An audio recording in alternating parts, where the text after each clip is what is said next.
This is Harlingen in the Netherlands. It's a town on the North Sea.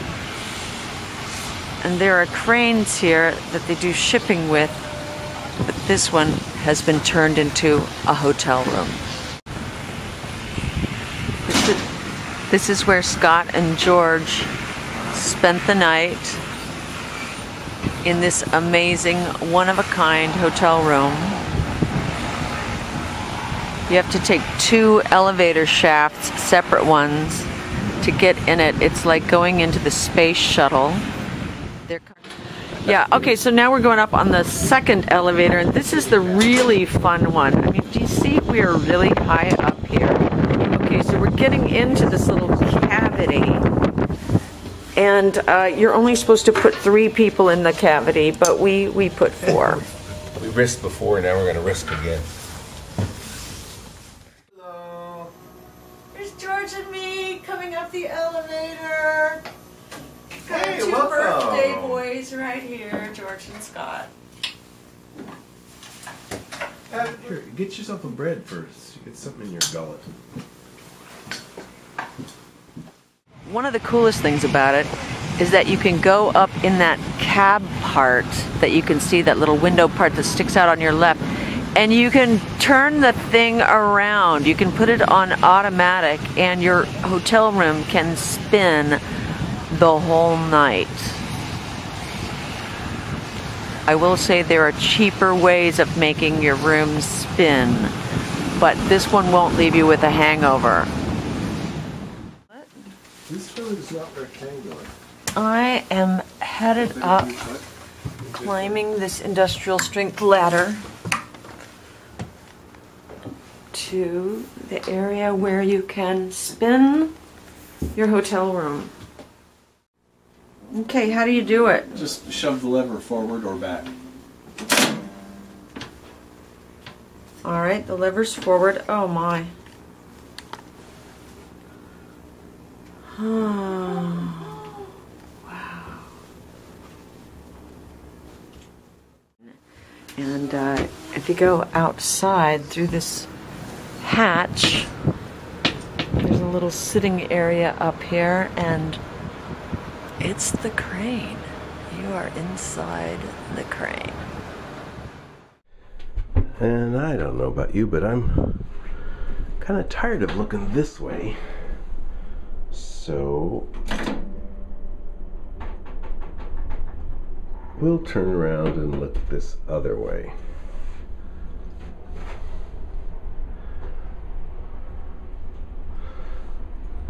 I certainly want to remember this moment.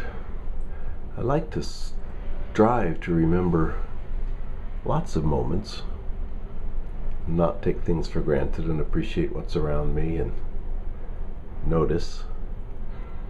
But on your birthday, you know, that's kind of extra special, so I'm really drinking this in.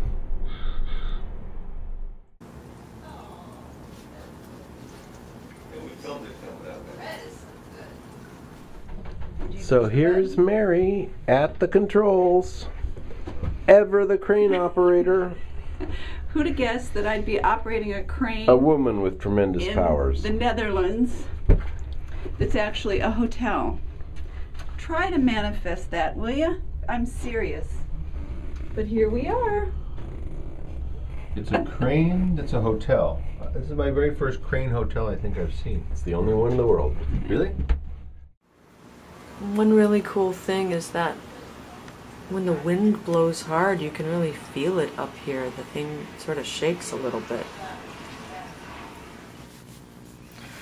This place has another hotel also. It's in the lighthouse, and we are about to say goodbye to this awesome room provided by the world traveler George Walther. Thank you so much.